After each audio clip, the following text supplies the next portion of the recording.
Hola, buenas tardes. Hola, Eli, buenas tardes. Ahí le escucho. ¿Podrían confirmar si es que en la pantalla ven la presentación, por favor? Veíamos en un momento, ahora ya nos vemos. Ahora no. Ahora nos estamos viendo. Voy a compartir de nuevo.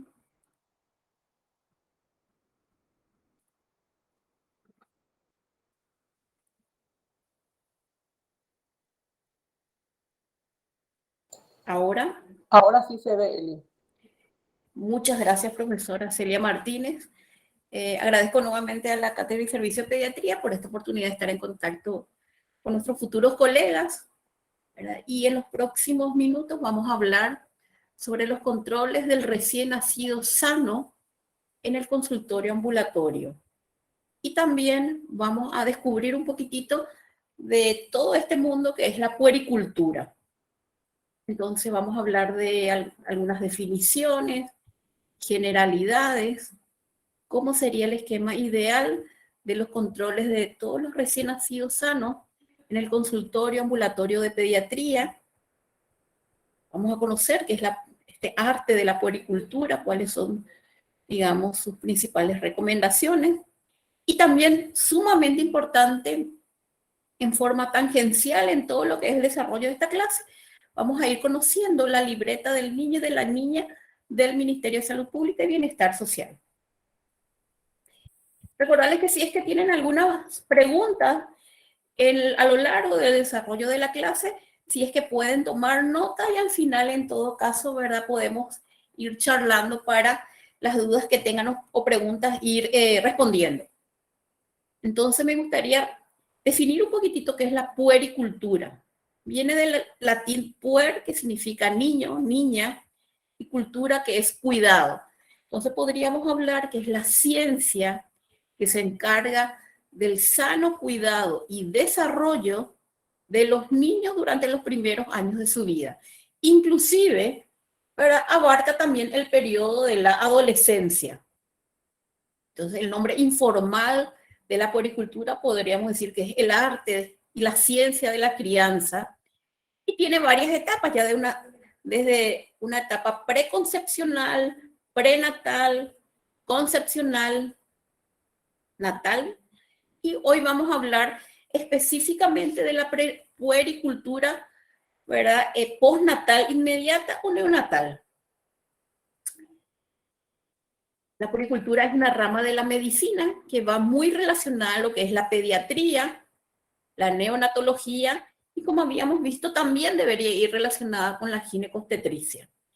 Entonces tiene un aspecto asistencial, que son los cuidados, pero tiene un aspecto o un objetivo sumamente importante, que también es la parte de educar. ¿Educar a quiénes? Y educar a los padres, a los tutores, a los cuidadores. Entonces, por un lado, el objetivo es de la puericultura, conocer nosotros de la puericultura, es promocionar pautas de cuidado para el desarrollo del niño, tanto en su aspecto físico, psíquico, social, durante sus primeros años de vida. Pero al mismo tiempo y de la misma importancia, el objetivo también es sumamente importante, el de dar a conocer y poner en práctica todas aquellas normas tendientes a evitar las enfermedades, prevenir los accidentes y asegurar el perfecto desarrollo fisiológico de todos los niños. Entonces, una parte asistencial y una parte también de educación. En ese aspecto, verán, muchas de las cosas que vamos a ir desarrollando en esta clase se encuentra en esta libreta de salud del niño y la niña. Esta es la última versión, que es la que estamos utilizando actualmente, que es la del año 2020, pero ya tenemos conocimiento que desde el Ministerio de Salud Pública y Bienestar Social, esta libreta está en permanente revisión y actualización, y esperemos que en los próximos meses tengamos la nueva versión de la libreta de salud del niño y la niña. Entonces, como ven, esta es la portada de la libreta, en donde ponemos los nombres y apellidos del niño, y si el niño ya idealmente sale con la cédula de identidad desde el alojamiento conjunto, entonces también ya esa información. Recuerden ustedes que lo ideal es que todo niño o niña que es dado de alta posterior al nacimiento debe salir con la libreta de salud con todas las informaciones relacionadas al prenatal y a su nacimiento también. También en otra de las hojas vemos donde debemos colocar todos los datos de filiación de ese recién nacido, ¿verdad? Datos del padre, la madre, en caso de no contar con padre o una madre por diferentes motivos, de un tutor o cuidador, dónde ese niño va a ir a vivir de alguna forma.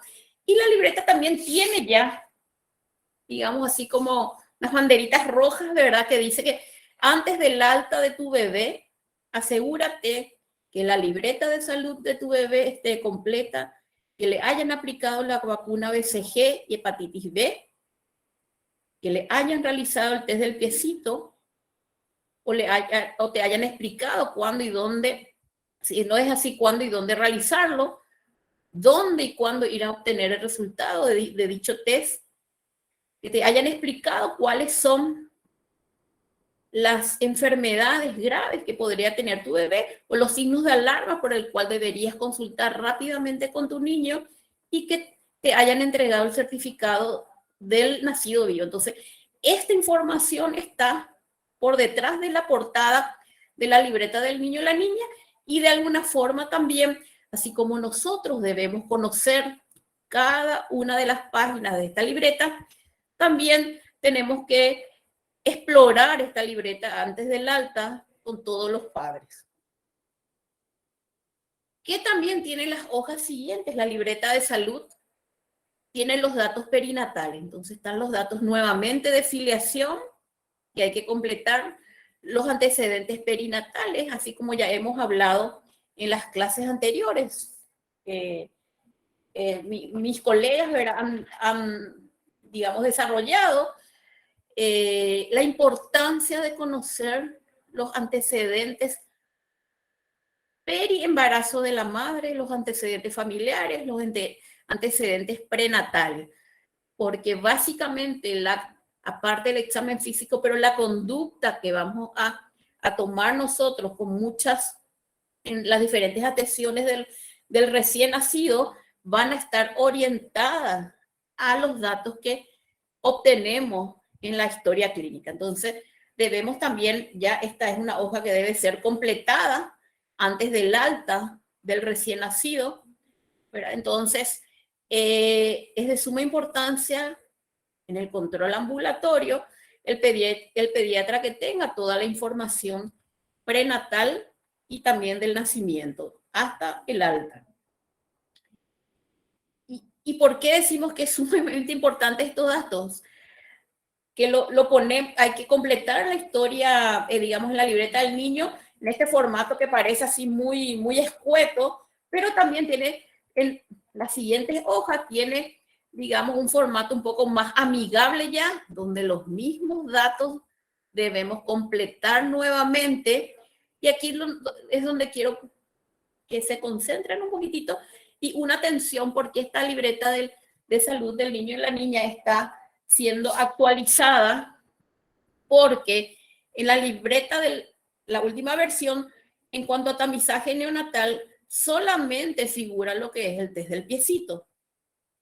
Pero como ustedes ya vieron en clases anteriores, el tamizaje neonatal actualmente consta de 4 aspectos sumamente importantes para tomar una conducta precoz y evitar probablemente alteraciones, sobre todo el neurodesarrollo en los niños. Entonces, recordar también que si bien todavía no está impreso, pero sí debemos poner los datos del test de hipoacusia, con el estudio de autoemisiones acústicas, si se realizó o no, o si tienen pendiente, el test del corazoncito, en donde mediante la saturación preductal y postductal uno puede sospechar de alguna cardiopatía congénita, y también el test del reflejo rojo, ojo derecho, ojo izquierdo, en donde ya precozmente puede diagnosticar alguna opacidad y tomar una conducta precoz en todos los recién nacidos.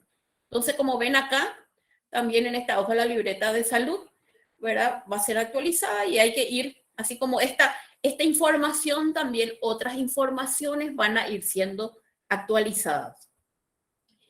Entonces, ya específicamente en lo que es nuestro tema, que es el control de recién nacido sano en el consultorio ambulatorio, ustedes saben que parece fácil, ¿verdad? Viene el paciente, adelante, toma asiento, pero realmente hay una previa y una realidad de esa madre que le trae a su hijo a su control. Y me pareció muy, digamos, ilustrativo esta imagen humorística en donde dice: solo necesito tiempo para que se despierte, lo bañe, le dé la teta, haga la digestión, le cambie el pañal, lo vista lindo, prepare el bolso, le dé nuevamente la teta y enseguida estamos por allá. Entonces, hay una previa, ¿verdad? Que debemos nosotros conocer. Una mujer que acaba de parir de alguna forma, sea por vaginal o por cesárea, que se encuentra probablemente cansada, impaciente, angustiada, desconcertada, probablemente no sea su primer hijo el que viene al control, y esa mirada nuestra de tenerle empatía, mínimamente empatía y paciencia, es lo que debemos recordar. O sea, es muy importante todos los aspectos médicos de la ciencia, pero créanme que esta parte, digamos, emocional, psicológica, es mucho más importante, ¿verdad?, en los controles ambulatorios de los recién nacidos sanos. Bien, viendo un poquitito más ya en cómo deben ser esos controles, aquí tenemos el esquema que figura en la libreta de salud, cómo serán, cuándo serán los controles postnatales. Entonces, lo que nos dice y nos recuerda que es importante desde el nacimiento hasta el alta, o sea, las primeras 48, 72 horas de vida, hacer un examen físico, controles los hábitos fisiológicos y la antropometría en forma diaria hasta el alta. Y idealmente el primer control se debería hacer entre las 48 y 72 horas de vida. Un segundo control alrededor de los días 10 y 12 de vida, y un tercer control al término de la etapa neonatal alrededor de los 28 días de vida. Entonces, desde el Ministerio de Salud Pública y Bienestar Social, que es el ente regulador y normativo de toda la parte de salud, estas son las recomendaciones de cuándo realizar los controles en el recién nacido sano en el ambulatorio. Y aquí es algo importante: por lo menos 3 controles en el primer mes de vida. Pueden ser 4, 5 y 6, acorde a lo que encontremos en cada uno de los controles, y amerite adelantar los siguientes controles en este rango de primer mes de vida. ¿Cuál es el objetivo del primer control al alta? Tiene como objetivo indagar sobre los hábitos fisiológicos, el peso, la alimentación, el vínculo de la madre con el niño, así como también es importante detectar algún signo de alarma que requiere una intervención inmediata. Y sobre todo acá recordemos, ¿verdad?, que son los signos de alarma relacionados probablemente con alguna infección o con la ictericia. Y recordarles que el recién nacido término recupera su peso de nacimiento, o debería recuperar su peso de nacimiento, entre el 5º y el 8º día de vida. Entonces, ese primer control que lo vamos a realizar las 48, 72 horas por voz alta, es esto lo que nosotros debemos de alguna forma mínimamente investigar, indagar, y si hay algún inconveniente, aconsejar o tratar. Y con respecto al segundo y tercer control posterior al alta, aparte de todo lo anteriormente mencionado, de realizar el examen físico minucioso, también ya es importante porque debemos evaluar el neurodesarrollo de ese recién nacido y debemos continuar dando las pautas de crianza positiva y de puericultura a los padres. Aquí algo importante que quiero mencionar es que durante la pandemia, este esquema de controles por ambulatorio no era posible, era debido a la emergencia en que estábamos, y durante la pandemia lo que se había recomendado es que el primer control de ese recién nacido sea el mismo día que la madre, eso era alrededor de los 8 a 10 días posterior al parto, y el segundo control que sea entre la tercera y la cuarta semana de vida. De una forma también para optimizar y vigilar signos de alarma en esos niños, pero también entendiendo que había otra emergencia sanitaria por la pandemia. Entonces, en vez de 3 controles durante la pandemia, por lo menos se quería asegurar 2 controles post-alta y en el ambulatorio. Entonces, dentro de la libreta de salud tenemos esta hoja que es en donde en cada uno de los controles que le vamos haciendo a ese niño, sea en la etapa neonatal, de lactante, preescolar y escolar, quiero que visualicen un poquitito, ¿verdad? Esta imagen es ahí, esta es la forma en que está diseñada para ir completando todos los aspectos de relevancia de esos controles ambulatorios. Entonces ponemos la fecha, la edad del niño, los datos antropométricos, y acá es importante, todo lo relacionado al crecimiento, todo lo relacionado al desarrollo, la parte neurológica sobre todo, digamos en forma muy sintética, como ese examen físico, la alimentación, si las vacunas están al día, si es que hay alguna patología, codificando por el CIE-10. Y en estos 2 renglones que ven acá, que están en gris, entonces describimos todos los aspectos en positivo o negativo de importancia en ese control ambulatorio o todo lo pendiente y de alguna forma también ponemos acá cuando recomendamos aproximadamente el siguiente control prenatal. Entonces, estas son las hojas a completar en todos los controles por ambulatorio en la etapa neonatal y en la adolescencia. No me voy a explayar mucho en lo que es esta diapositiva, porque como verán, en cada control debemos realizar un examen físico y neurológico en forma ordenado, minucioso y en general recomendamos nosotros para no olvidarnos de ningún aspecto o ninguna parte del niño en forma cefalocaudal. Entonces, todo eso que han desarrollado en las clases anteriores, lo que es el examen físico del recién nacido, pues lo tenemos acá en forma bien, digamos, en forma de una lista, en forma ordenada, en donde no debemos olvidarnos de ninguno de estos aspectos. No me quiero explayar mucho, ¿verdad? Porque ya ustedes lo han dado el examen físico en nuestra clase, pero de alguna forma es para repasar. ¿Y qué ocurre acá con esta madre, este padre o el cuidador que tenemos frente a nosotros, a quienes debemos realizar esos controles en el ambulatorio? Y decimos que es el arte de responder a las dudas de las madres, porque esa madre no solamente viene con sus conocimientos o con sus dudas, sino viene con toda la carga de información que le dio su madre, su hermana, su tía, su abuela, su vecina, su comadre, etcétera, etcétera, etcétera. Entonces, tantos consejos de otras personas que esa madre tiene muchas dudas y nosotros de alguna forma tenemos que ser bien, digamos, debemos estar atentos a esos conocimientos que tienen ella para poder evacuar sobre cuáles son realmente realidades y cuáles son mitos de todos esos conocimientos.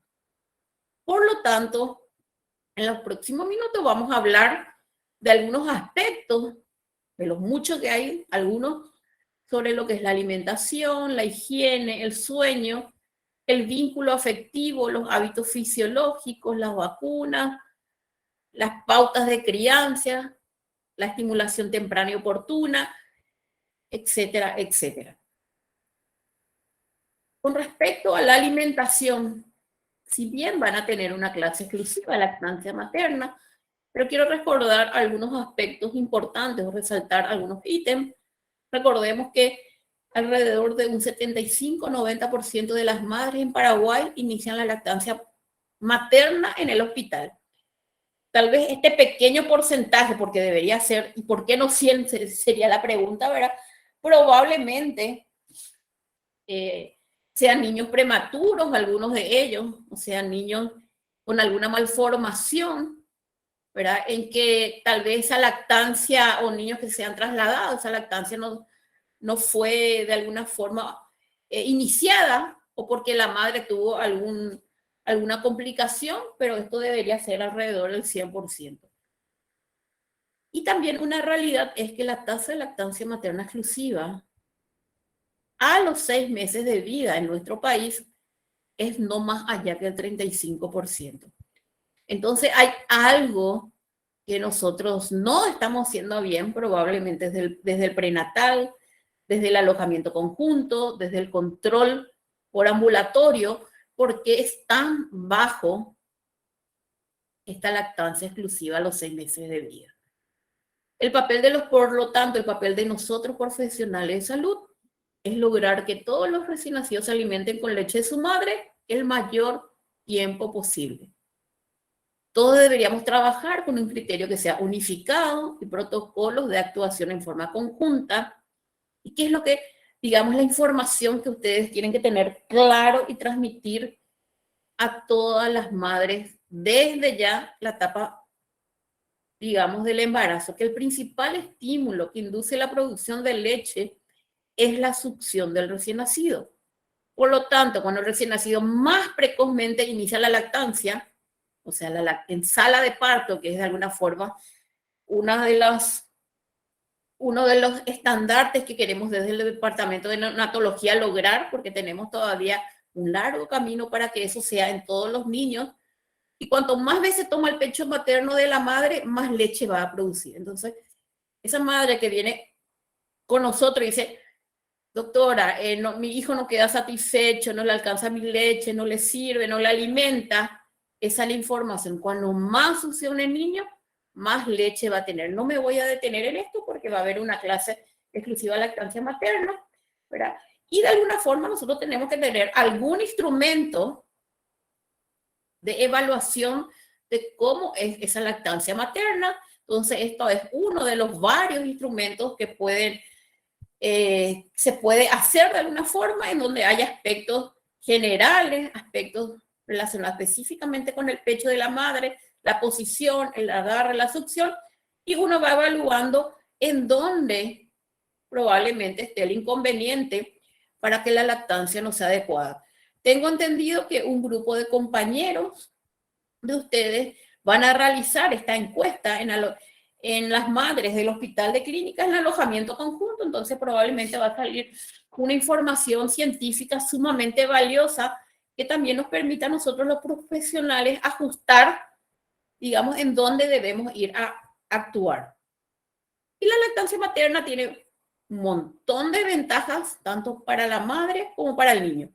Algunas de ellas que debemos recordar: ventaja en el recién nacido, principal responsable del vínculo afectivo primario, tiene propiedades inmunológicas por la presencia de inmunoglobulina A, M, G y E, previene alergias, tiene propiedades nutricionales suficientes en forma exclusiva en los primeros 6 meses de vida y por lo tanto está demostrado científicamente que previene muertes y enfermedades en la etapa infantil. Y ni qué decir los componentes de la leche materna, que tiene beneficios en el cerebro de ese niño, en el neurodesarrollo específicamente, en el área cognitiva. Y muchas de las leches de fórmula sucedáneo intentan de alguna forma igualar estos beneficios de la leche materna, pero la realidad es que eso no es, por más que le agreguen un montón de componentes que sí ayudan, pero no va a poder igualar los beneficios de la lactancia materna. Que también debemos saber algunos consejos prácticos que debemos darle ya, idealmente en el alojamiento conjunto, y también en cada uno de los controles por ambulatorio, es que los recién nacidos de término sano no deben recibir suplementos de agua, té, soluciones glucosadas e idealmente leche artificial. Otro consejo que debemos dar es que los recién nacidos sanos no necesitan usar chupete. No hay pruebas científicas de que su uso durante el primer mes de vida aporte algún beneficio. Es normal que el recién nacido tome el pecho para confortarse o haga succiones no nutritivas al pecho de cuando en cuando. O sea, que estamos diciendo acá que esa sensación que el bebé permanentemente, ese reflejo de succión que tiene permanentemente, bueno, es algo innato del niño y no por eso vamos a ir a colocarle un chupete. Y sobre todo la justificación desde el punto de vista de la lactancia materna es que un chupete no se succiona de la misma forma que el pecho, por lo que el recién nacido puede confundirse y posteriormente agarrar el pecho con menos eficacia, pudiendo ser esta la causa de problemas tales como grietas en el pezón. Entonces acá no estoy diciendo que no debemos indicar el chupete. Nosotros en el departamento de neonatología de alguna forma sí usamos el chupete en los recién nacidos prematuros, ya cuando salieron de esa etapa aguda, de alguna forma para estimular la succión, pero lo que estoy diciendo acá es que de rutina los niños no deberíamos recomendar el uso de chupete, y esto es bastante, podemos decir, es un tema muy controversial, ¿verdad? Que lo podrían discutir con sus respectivos instructores. También tiene ventajas para la madre. Sabemos que evita la hemorragia de posparto, facilita el descenso de peso y la disminución del tejido adiposo corporal, tiene propiedades anticonceptivas, disminuye la posibilidad de cáncer de mama y ovario, no requiere una preparación previa y es totalmente gratis este alimento. Entonces, aparte de reforzar las ventajas de la leche materna al niño, también en nuestros controles por ambulatorio tenemos que reforzar cuáles son las ventajas de la lactancia materna exclusiva en esa madre. Y hay algunos aspectos que nos tienen que hacer sospechar que el amamantamiento no es eficaz. Entonces, como ser, por ejemplo, que el niño tuvo una pérdida de peso más del 7% respecto al peso de nacimiento en los primeros 2 o 3 días de vida, que la pérdida de peso después del que sigue perdiendo peso después del tercer día de vida, que ya no va ganando peso a partir del 5.º día. Y recuerden ustedes que habíamos hablado que el niño de término sano en general debería recuperar el peso de nacimiento entre los 7, 8 y 10 días de vida. También, si interrogamos un poco más a la madre y le preguntamos cuántas veces ella verifica que el niño defeca, entonces si nos dice que defeca menos de 3 veces en las 24 horas de vida, podría haber una lactancia, un amamantamiento ineficaz, menos de 6 micciones después del 4.º día de vida, 24 horas, y una deglución no vigorosa, no audible, y un recién nacido que se encuentra permanentemente insatisfecho después de estar al pecho materno. Entonces, en estos casos es sumamente importante investigar, indagar algunos aspectos indirectos que nos pueden hacer sospechar de que la lactancia es ineficaz. Y hay aspectos inherentes al niño, como ven también aspectos inherentes a la madre, en donde nosotros debemos preguntar y por qué no evaluar también. Y para terminar con lo que es lactancia materna, quiero recordarles algunas cosas. Desde el punto de vista legal, podríamos decir, que las madres no deberían recibir paquetes comerciales como canastillas, bolsos al alta, si es que contienen información o publicidad de productos como leches artificiales. Y esto está legislado en la ley número 1478 de comercialización de sucedáneos en la leche materna, en donde es muy clara esta ley en el artículo 2 que dice que esta ley regula la comercialización de los productos sucedáneos de la leche materna, incluyendo preparados para lactantes, productos de origen lácteo, alimentos, bebidas, etcétera, así como también biberones, tetinas y chupetes. Entonces hay una ley que ampara en donde no se debería proveer informaciones, ¿verdad? Al alta de los niños de alojamiento conjunto. También es importante recordar, cuando damos el consejo a la madre, que la lactancia no se afecta por la cantidad de líquidos que ella toma o no. Ella debe beber la suficiente cantidad de líquidos para satisfacer su sed. Claro, es sumamente importante que nuestra madre esté hidratada normalmente, pero no porque toma 6 litros de agua al día, la producción de la leche va a estar aumentando. También recordar a las madres que hagan una alimentación equilibrada sin necesidad de consumir y evitar alimentos específicos. Por acá ya habrán tenido al saber que son estudiantes de medicina, qué puedo hacer o qué puedo comer o qué no debo comer para tener más leche. La verdad es que la succión del pecho del niño en forma regular es lo que va a lograr una producción óptima y no hay alimentos que logre que esta producción sea adecuada solamente por ingerir estos alimentos. Entonces, recordar que la succión es lo más importante.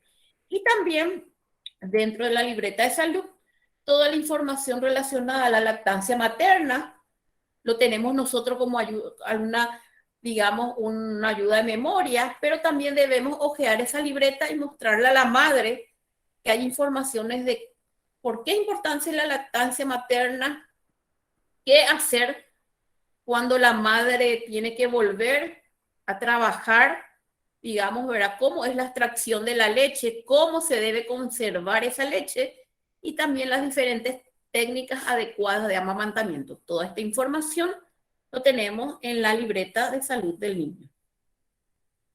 Bien, vamos a hablar ahora sobre algo también inherente a que dentro del control ambulatorio vamos a recibir muchas preguntas relacionadas a la higiene del recién nacido sano.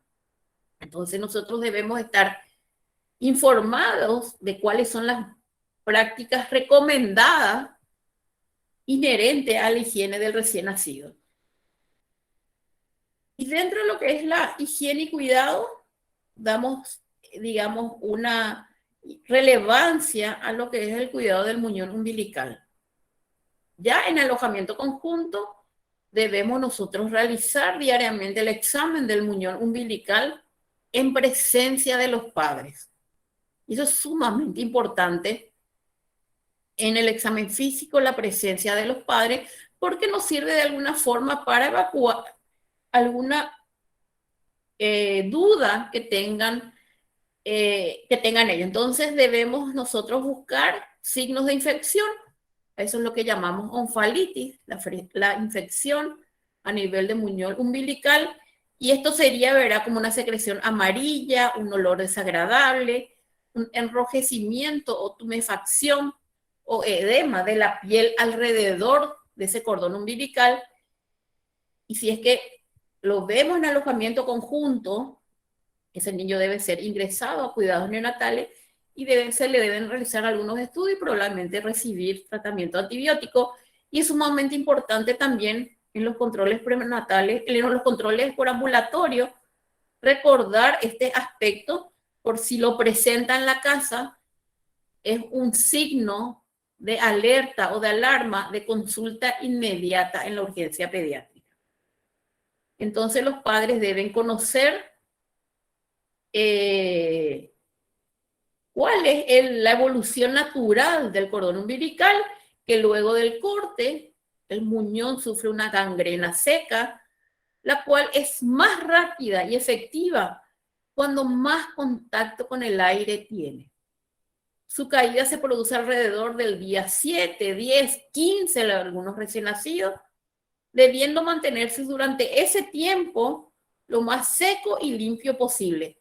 Por lo tanto, recomendamos no cubrir con el pañal, no liar con una gasa, no mantener mojado eso, y ustedes van a ver que los pañales más modernos ya vienen con una escotadura a nivel del muñón umbilical, de alguna forma para favorecer la evolución natural y una rápida caída y cicatrización. Importante también durante los controles en el ambulatorio, observar el muñón umbilical para ver si es que está teniendo esta evolución adecuada. Y también recomendarle a los padres que lo hagan en la casa.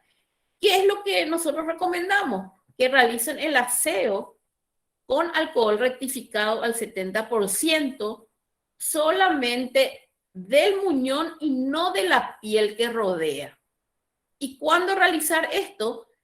Entonces les recomendamos que con cada cambio de pañal, ellos vean qué tan limpio está ese cordón umbilical, y solamente si ese cordón umbilical fue contaminado con orina o materia fecal, realizar la limpieza y el aseo con alcohol rectificado.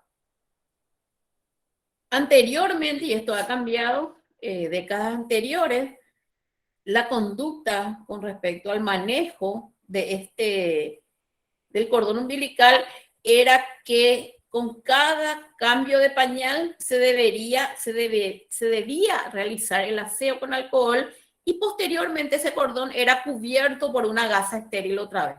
Entonces lo que se vio es que el mantenerse casi permanentemente húmedo retardaba la caída de ese cordón umbilical. Entonces es importante la observación y la intervención, ¿verdad? En cuanto al aseo, si es que ese ombligo está contaminado o sucio.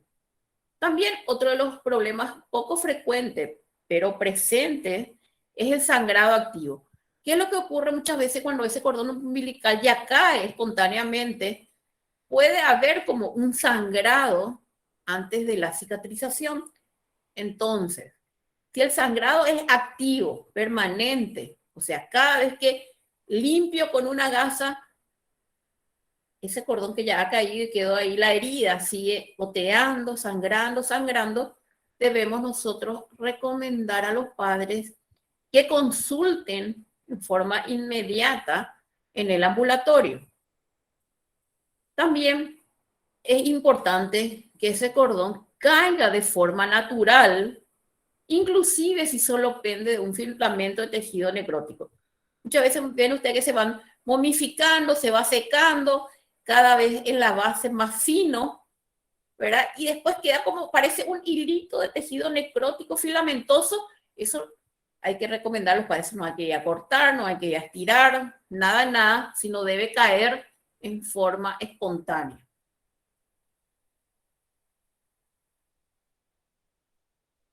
Se debe extremar la asepsia del cordón umbilical, manteniendo siempre limpio y seco, dejándolo al aire libre y sin cubrir ni siquiera por el pañal. Esta es la recomendación que debemos dar a los padres.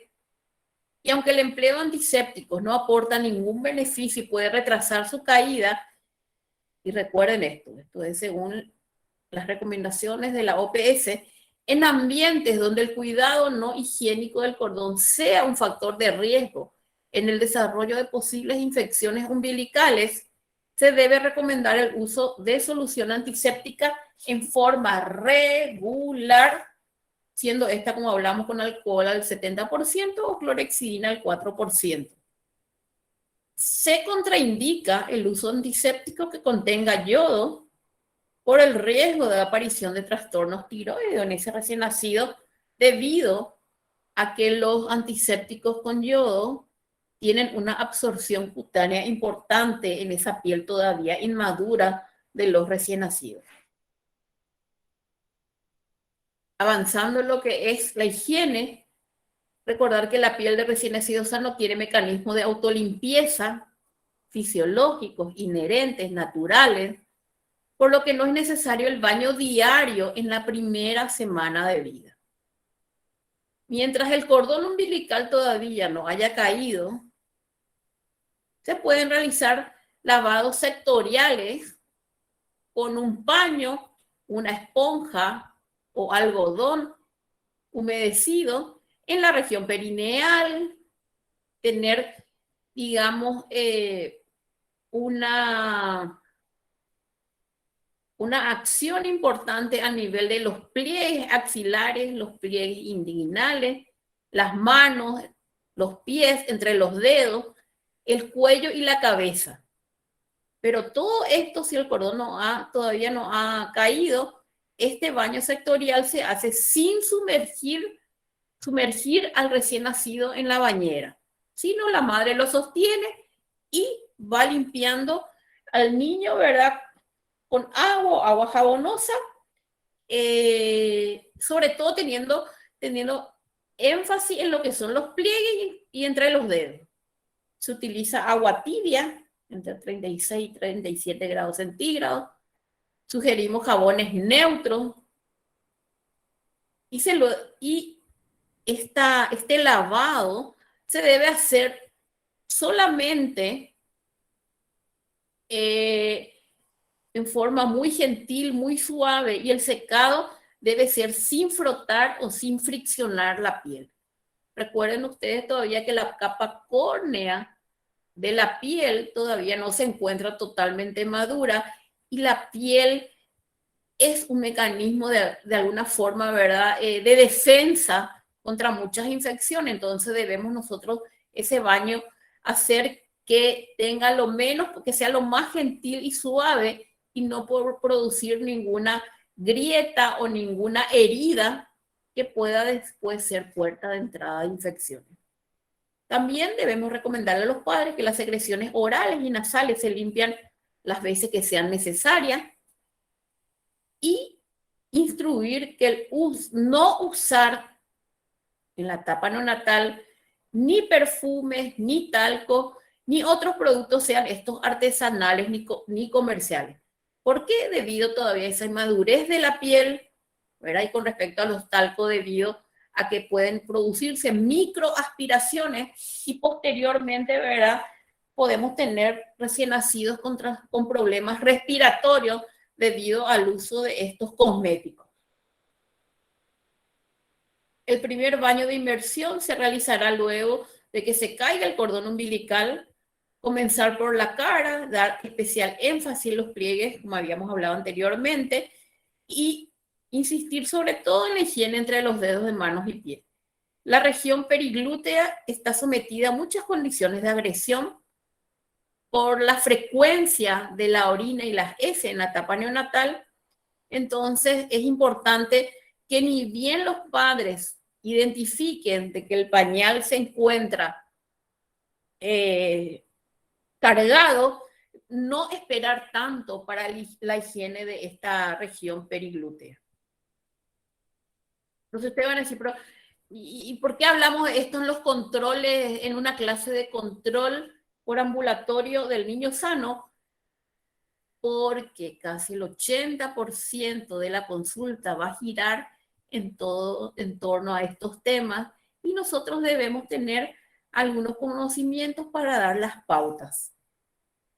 Con respecto a algunos cuidados generales y sobre todo lo que es la parte de neurológica y de estimulación, también debemos conocer qué significa el llanto del niño.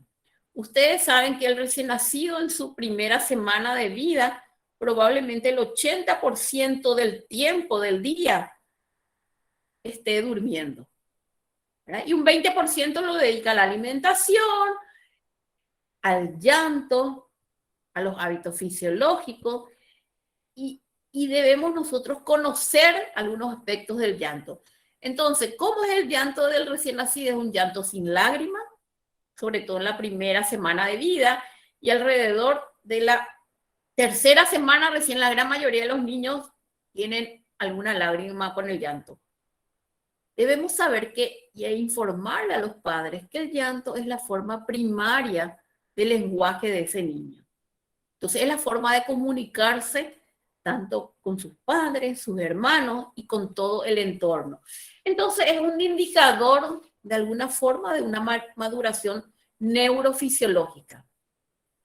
Y ustedes van a decir, ¿qué tanto del llanto? Y sí, hay algunos aspectos del llanto normal y algunos aspectos que no tienen que llamar la atención en el control ambulatorio. Entonces, el llanto normal es un llanto estructurado, rítmico, que tiene inflexiones, deflexiones, debe ser enérgico, generalmente se acompaña de un cambio de la coloración cutánea, se vuelven más rojos, rubicundos, y, digamos, ante la intervención de los padres, se calma con facilidad. Y también debemos ir aprendiendo nosotros, y esto con la observación lo van a ir realizando, que el llanto anormal es un llanto que alterna con sonidos rítmicos y quejidos, ronquidos o chillidos. Y es un llanto agudo, ¿verdad? Y a veces es un llanto que no calma ni con la alimentación, ni con el apego, ni con la caricia, ni con el cambio del pañal. Entonces, el significado del llanto es que el recién nacido busca contacto y apego. ¿Y qué es lo que significa? Que nosotros debemos instruir a los padres para lograr ese apego, contener a ese niño. Y eso no significa que ese niño que está llorando, por el hecho de alzarlo y darle cariño, lo estamos malcriando. Al contrario, estamos nosotros con esto dando seguridad a ese niño, que con el llanto ese niño sabe que tiene unos padres quienes le van a brindar todo el apoyo que necesita. Entonces, cuando un niño llora, no siempre es por hambre, falta de higiene o dolor, y es importante observarlo, y con el tiempo los padres van a ir aprendiendo a identificar qué es lo que nos está diciendo ese niño con el llanto. Otro aspecto sumamente importante es el sueño. Entonces, algunos consejos sobre el sueño para darle a los padres es que lo ideal es no acostarlo cuando aún está despierto o despertarlo si es que está dormido. Respetar el sueño del niño. Entonces recomendamos que el sueño, como esta imagen, lograr el sueño contenido, que el niño se duerma en los brazos de los padres y posteriormente ponerlo en la cuna. Y si el niño está dormido plácidamente, con buena coloración, respirando tranquilo, no despertarlo de ese sueño fisiológico que está teniendo.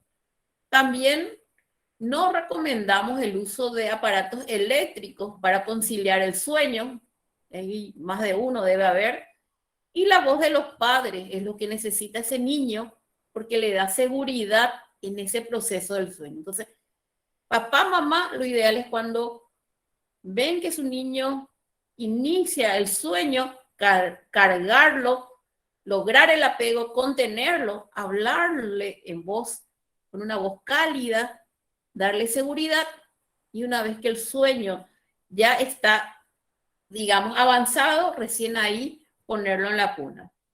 También hay que recomendarle que las cunas deben estar alejadas de las puertas y ventanas, de las corrientes de aire. La posición durante el sueño, saben ustedes que el niño debe dormir boca para arriba, como ven en esta imagen.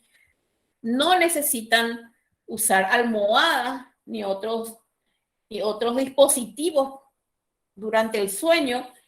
Se recomienda mantener hábitos constantes con respecto al sueño. Entonces, dormir en el mismo horario, en la misma habitación, la misma cuna, de alguna forma para mantener la misma intensidad de la luz, como para ir en este niño, ir también estableciendo algunas pautas de crecimiento y de desarrollo, y no alterar el ambiente durante esta etapa muy importante que es la etapa del sueño. También hay cosas importantes relacionadas al sueño, como ser que idealmente la habitación donde están, no usar grandes cortinas, alfombras, por la presencia de que estos componentes de la habitación pueden tener polvo o o estar contaminados con algunos insectos. La habitación debe tener buena ventilación, lo ideal son paredes suaves y de alguna forma también con la apertura de las ventanas. En algunos periodos, en algunas horas, se debe propiciar la entrada del sol, sobre todo por las mañanas. Hasta los 6 meses se recomienda poner la cuna del niño en la misma habitación que los padres. Recuerden ustedes que este niño también está recién nacido, por más que sea de término y sano, muchos de los aspectos neurológicos todavía están inmaduros. Entonces la vigilancia, eso que tienen las madres de una vigilancia innata, ¿verdad? En los niños, a ver cómo respira, cómo se mueve. Idealmente se recomienda que la cuna esté dentro de la habitación de los padres en los primeros 6 meses de vida. La cuna tiene que ser de un material lavable, las barras tienen que tener una separación máxima de alrededor 6 centímetros, la baranda, y esto ya es no, digamos, para la etapa neonatal, sino ya los niños más grandes, por lo menos tienen que tener una altura de 65 centímetros por encima del colchón, el colchón idealmente forrado sobre una superficie plana y resistente. No recomendamos usar almohadas y en caso ya de periodos en donde hay mucho dengue, entonces enfatizar en el uso de los mosquiteros y mantener sobre todo las frazadas y mantas que sean de algodón o de algún material antialérgico. Otro aspecto sumamente importante que debemos conocer para recomendar a los padres cómo vestir a los recién nacidos, ¿verdad? Deben ser ropas cómodas, holgadas, sin ningún aditivo, idealmente sin botones, un poquitito, sin muchos componentes ornamentales. Las prendas que estén en contacto directo, preferimos que sean de algodón, evitar las ropas de lana o de materiales sintéticos. ¿Cuánto debemos vestir a los niños? Y realmente depende del clima que tengamos, porque el abrigo ideal es aquel que le permita tener una termorregulación adecuada dependiendo del ambiente. En nuestro verano, en el primer día, con que el niño tenga una camisilla y un pantalón de algodón, no estoy hablando en los primeros días de vida en el hospital, ya estoy hablando en la casa, ¿verdad? Y a la noche probablemente con unas medias, esto es más que suficiente. Porque muchas veces si sobreabrigamos a los niños, dos cosas. Uno, que aumenta la temperatura corporal de esos niños, y lo otro es que también puede producir sudoración y mucha pérdida insensible y deshidratación. Entonces, y en invierno evidentemente debemos utilizar medias y gorritas y algún material probablemente un poco más grueso, o encimar un par de ropas para evitar también la hipotermia en los recién nacidos. Las ropas deberán ser lavadas correctamente. Recomendamos que sean con jabones neutros y no aconsejamos el uso rutinario de hipoclorito o lavandina para la higiene de las ropas de los bebés. Entonces, ¿qué podemos recomendar? Si estamos en invierno, mantener al recién nacido arropado con gorra, medias, manoplas, guantes y la vestimenta necesaria para lograr una temperatura entre 36,5 y 37,5 grados centígrados. Además, se lo cubrirá con una sábana o frazada en el momento del sueño. Y en nuestro verano, entonces, una ropa lo más suave y liviano, idealmente de algodón, y evitar el sobreabrigo. Y acá algo importante con respecto que va ligado a la vestimenta, pero en sí lo que es la termorregulación. Si la temperatura axilar es anormal, estamos hablando menor a 36,5, mayor a 37,5, deberá medirse la temperatura rectal y al mismo tiempo se evaluará las características del ambiente térmico para corregir si son adecuadas o no. O sea, si yo tengo un niño que tiene 36 grados y está a la intemperie, pues lo que tengo que intervenir es en el ambiente para corregir la temperatura y viceversa. Si estoy en un lugar en donde está haciendo 40 grados y mi niño tiene 38 grados, entonces debo intervenir en ese ambiente. Y una vez que intervine en el ambiente, volver a controlar la temperatura rectal y axilar. Y si la misma, ya con un ambiente adecuado, persiste normal, pues es un signo de alarma, la hipotermia, la hipertermia, y debo recomendar a los padres que consulten precozmente en la urgencia pediátrica. El sobreabrigo y el calor ambiental excesivo pueden aumentar la temperatura axilar, pero no necesariamente la temperatura rectal. Y aquí está la diferencia por la cual debemos medir en una temperatura que está anormal a nivel axilar, debemos confirmar cómo está la temperatura rectal. Y es el problema que tenemos todos los veranos nosotros, porque en nuestras salas de ginecobstetricia, ahí en alojamiento conjunto, no disponen del equipo de aire acondicionado. Entonces nuestros niños están en un ambiente inadecuado y alrededor del 50-60% tienen hipertermia, y uno ahí con el examen físico, el interrogatorio, evaluando el ambiente, debe evaluar si es una temperatura normal por el ambiente inadecuado, mucho calor, o realmente el niño está cursando con alguna infección o alguna deshidratación y necesita una intervención rápida. Bien, que es sumamente importante también nosotros como profesionales conocer los hábitos fisiológicos. Y conocer nosotros los hábitos fisiológicos para instruir a los padres y detectar en forma precoz la alteración de los mismos. Entonces, informar a los padres que el meconio, que es la primera, digamos, que así se denomina, las primeras heces eliminadas en los primeros días de vida, va cambiando de un color verde oscuro, casi negro, meconio, en los primeros 4 o 5 días de vida, a una heces de transición, digamos, unas heces de color verdosa más clara, y luego, si el niño está con una lactancia exclusiva, estas heces se vuelven de color amarillo oro.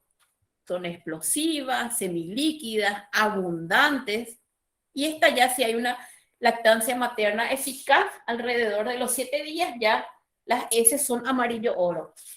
Esta, como ven acá, en esta imagen, es digamos, una característica de aquel niño que se encuentra con pecho materno exclusivo. Entonces, también es importante instruir a los padres lo que es la diferencia entre lo que es la regurgitación y lo que son los vómitos. La regurgitación en general se produce posterior a la alimentación del niño. Esta es fisiológica en los recién nacidos de término.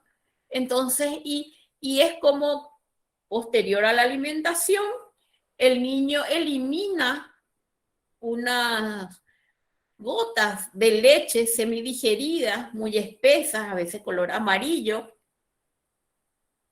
diferente y sin ninguna, digamos, fuerza, diferente a los vómitos que una cantidad mucho más importante, y al ser la leche, al ser, digamos, expulsada por la boca, tiene una velocidad y una fuerza mayor. Entonces, después de la lactancia materna, y si está eficaz, puede ocurrir algunos eructos, algunas regurgitaciones en forma mínima, y esto es totalmente fisiológico. También el hipo y los estornudos son normales y no requieren de ninguna intervención ni medicamentosa, lo de ninguna forma, ni tampoco alguna intervención muy invasiva en los padres, por parte de los padres. Y Instruir a los padres que el recién nacido como mínimo la madre debe cambiarle de 3 a 4 veces los pañales evidenciando el contenido, ¿verdad?, de orina en esos pañales. Si es que la madre se percata que el niño orina menos de 3 a 4 veces en 24 horas, es una señal de alarma, también de consulta urgente dentro de lo que es dentro del consultorio de urgencia de pediatría. Y aparte de recomendar a nuestros padres con respecto a los hábitos fisiológicos, la vestimenta, la higiene, también es importante la estimulación. Y ustedes saben que el cerebro en los primeros 5 años de vida es donde está preparado como para ir captando todos aquellos aspectos que posteriormente, desde lo cognitivo, la comunicación, el lenguaje, la motilidad, va a ser que van a ser niños, digamos, y adultos sumamente, de alguna forma, podemos decir, no me gusta la palabra nombre, pero con un desarrollo neurológico adecuado. Entonces la estimulación en los primeros 5 años de vida es sumamente importante. ¿Qué podemos recomendar en esta etapa? Podemos recomendar, por ejemplo, ya desde la etapa prenatal, que los padres le hablen a sus hijos para que estos reconozcan su voz, que lo estimulen con una música suave o con movimientos de presión, vibración en el vientre. Y en la etapa postnatal es importante involucrar al padre, también no sobreestimular al niño, estimular un sentido a la vez. A veces le hablamos, le ponemos frente a los ojos un juguete de color, le movemos, le hacemos masaje. Entonces, de alguna forma, la estimulación tiene que ser un sentido para que sea eficaz, un sentido a la vez. Pueden ser masajes, caricias, el olor de lo que es la leche materna, el arrullo o la voz de los padres. Entonces, desde ya la etapa prenatal debemos nosotros recomendar lo que es la estimulación. Y también la libreta del niño, como ven acá, tiene una sección en donde dice valorar el desarrollo del niño y la niña con pautas de desarrollo. Entonces, vemos acá qué es lo que en ese primer mes de vida un niño recién nacido debe lograr como neurodesarrollo, que es la succión vigorosa, los brazos y piernas flexionados, hace puños sin incluir el pulgar, responde a sonidos, mira el rostro sobre todo de los padres, mueve las extremidades ante algún estímulo sonoro. Entonces, eso es lo que nosotros en ese tercer control en el ambulatorio podemos abrir la libreta de salud y debemos preguntarle a los padres si es que hacen alguno de estas actividades o en el mismo examen físico también comprobar. Y como ven acá, tiene una columna en donde están los consejos de estimulación de ese niño en cada una de las etapas de la vida. Entonces, en este primer mes, en los primeros meses, recomendarle a los padres que le mire a los ojos, la acaricie, le hable con cariño, mientras le da el pecho a la madre, llamarlo por su nombre para que tenga una identidad propia, ponerle boca abajo cuando está despierto para ejercitar el que levante la cabeza. Entonces, esta sesión de la libreta de salud es muy importante que ustedes tengan conocimiento porque así como dice en el primer mes, en el segundo mes, hasta la etapa preescolar tiene hitos del desarrollo y pautas de crianza y de estimulación. Y por último, ya las recomendaciones finales que podemos darle a esos padres que consultan con nosotros en el ambulatorio es que cuando el niño esté llorando, lo calme, le hable en un tono de voz acorde a la necesidad que está expresando ese niño. Recordarle que es sumamente importante recompensar con beso y cariño y caricias cada conducta del niño, porque con eso lo que vamos es fortaleciendo la seguridad de ese niño. Y eso es sumamente importante para las etapas las siguientes etapas de la vida. Entonces le podemos decir colocar el rostro del niño frente al rostro de los padres a unos 20 centímetros de distancia, moverlo lentamente, suavemente de un lado para el otro, de arriba para abajo. Entonces esto va desarrollando los músculos del ojo, hablarle cerca del oído, pronunciar dulcemente su nombre. Esto va estimulando también todo lo que es la audición. Hacerle masaje en los miembros superior e inferiores, sobre todo cuando esté despierto, la parte de motilidad, entonces vamos estimulando. Y de esta forma podemos nosotros, recuerdan que habíamos hablado que hay una parte asistencial, pero hay una parte de educación y de recomendaciones para los padres. Entonces, esto que habíamos comentado anteriormente también se encuentra en una de las hojas de la libreta de salud, en donde lleva por título Cómo cuidar a tu bebé en el primer mes de vida. Por eso es que esa libreta de salud tiene que ser para ustedes digamos, un material donde tienen que conocer plenamente la información y también recomendar a los padres que permanentemente tengan como un material de consulta ante algunas dudas que pudiesen tener. Entonces, ¿cuáles son los signos de alarma por el cual un niño en la etapa neonatal debe consultar en la urgencia y no esperar el control ambulatorio próximo? Repasando nuevamente, porque sé que probablemente lo habrán desarrollado en otras clases, el aumento del esfuerzo y o frecuencia respiratoria, más de 60 por minuto. Si ese niño se encuentra irritable, es imposible calmarlo, no se quiere alimentar, no es porque tiene calor, ni frío, ni falta de higiene, tiene un llanto débil, letárgico, está hipotónico, flácido, tiene una piel con una coloración de cianosis, pálido, una ictericia marcada, sobre todo en manos y pies, tiene lesiones de rash o tipos vesículas, pústulas o ampollas en la piel, tiene problemas del cordón umbilical como ser un sangrado activo, secreción amarilla, olor desagradable, algún eritema perimuñón, o todavía después de los 15 días de vida el muñón todavía no ha caído. Entonces, estos son motivos por el cual el niño, los padres deben consultar con el niño en forma rápida, así también como rechazo, dificultad para la alimentación, vómitos persistentes, sobre todo aquellos que son en proyectil o de contenido bilioso, presencia de diarrea.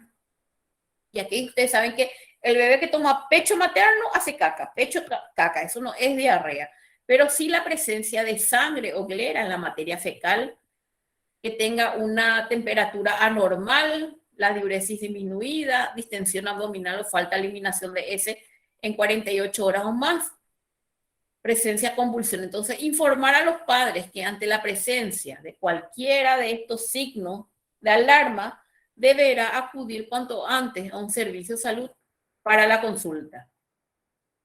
Ahora en forma breve, porque sé que lo van a desarrollar en forma más detallada durante las prácticas, recordar la importancia del examen neurológico en estos controles por ambulatorio. Entonces debemos saber que la postura del niño recién nacido de término sano es una postura en supino, en general presenta flexiones de los 4 miembros en forma permanente, y sobre todo hay un predominio de la hipertonía de los músculos flexores. Entonces, el niño de término con un examen, digamos, neurológicamente intacto, tiene que estar en flexión. Tiene motilidad espontánea, de flexo-extensión de todas las extremidades. Si bien son incoordinadas, no tienen un ritmo regular, pero estas son suaves y simétricas. Y les dejo acá la lista de los reflejos arcaicos que nosotros debemos evaluar en cada uno de los controles por ambulatorio. ¿Y cuándo es que se consideran patológicos estos reflejos arcaicos?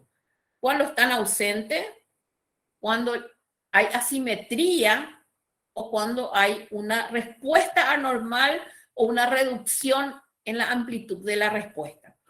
No vamos a hablar de cómo explorar esto porque lo van a hacer en el práctico, pero algunos de los reflejos arcaicos, los principales son el reflejo de prensión palmar, plantar, el reflejo de succión, reflejo de búsqueda, reflejo de moro, reflejo de marcha automática, tónico cervical y el reflejo de extensión cruzada. Entonces, ¿cómo nosotros, así como evaluamos el aspecto cardiovascular con la frecuencia cardíaca, también la integridad, indemnidad o la maduración neurológica lo evaluamos con estos reflejos? Y debemos dar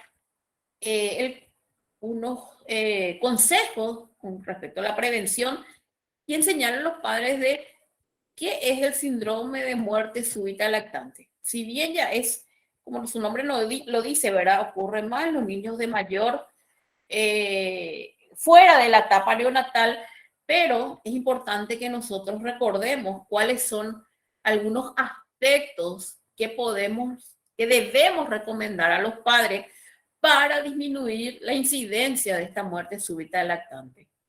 Entonces, debemos recomendar que colocar a los bebés boca arriba como posición para el sueño, acuesta a su bebé para dormir sobre un colchón firme y plano. Por eso es que el recién nacido no recomendamos dormir en el medio del padre y la madre en la misma cama. Verifique que la sábana que cubre al colchón se ajuste al mismo. Nunca ponga a su bebé a dormir en una silla, un sofá, una cama de agua, un almohadón, un puff o una hamaca. Mantenga fuera de la cuna los objetos blandos. La ropa de cama tiene que ser suelta. Las almohadas y los peluches, cualquier otro objeto debe quedar fuera de la cuna. Ponga al bebé a dormir en la misma habitación que usted y mantenga así, esto es importante, ¿verdad?, la cuna cerca de la cama de los padres, de forma que puedan alcanzarlo con la mano, lo pueden observar y que el amamantamiento sea también fácil. Amamanta a su bebé con el intervalo y duración de tiempo que él mismo lo demande y programe y asista con su bebé a todos los controles médicos del niño sano. Y aquí importante también para evitar la muerte súbita, ¿verdad? Que lo ideal es que en la casa en donde el niño habita no haya, digamos, los adultos no tengan como hábito el fumar.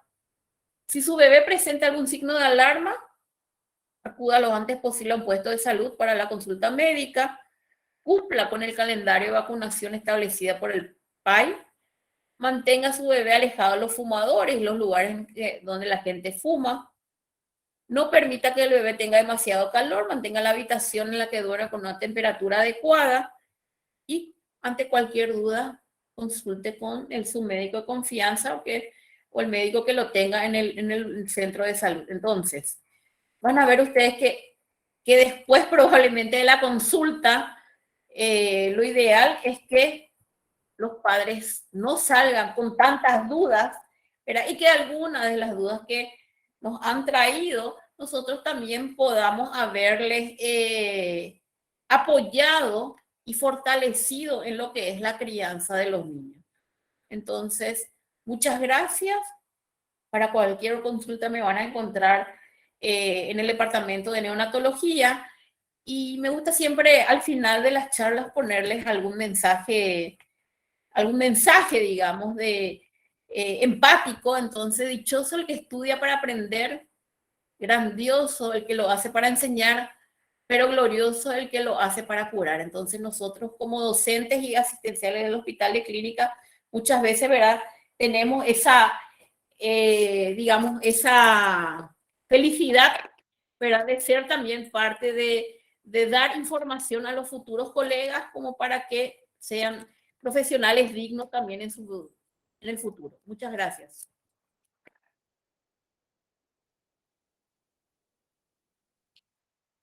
Muchas gracias, profe. Muy buena la clase. Sé que es mucha información para poco tiempo, ¿verdad? Pero no todo es fisiología, no todo es molécula, ¿verdad? Y en pediatría, el pediatra muchas veces es psicólogo, ¿verdad? Entonces, en ese aspecto es lo que, digamos, la moraleja que quería dejarles.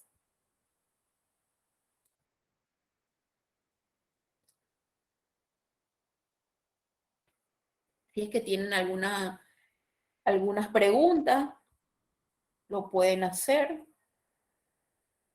O si está todo claro, digamos que damos por terminada esta clase.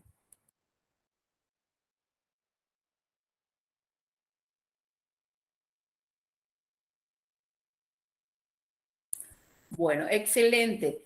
Muchas gracias a todos y que tengan, cuando roten por neonatología, que tengan, digamos, una buena rotación. Muchas gracias.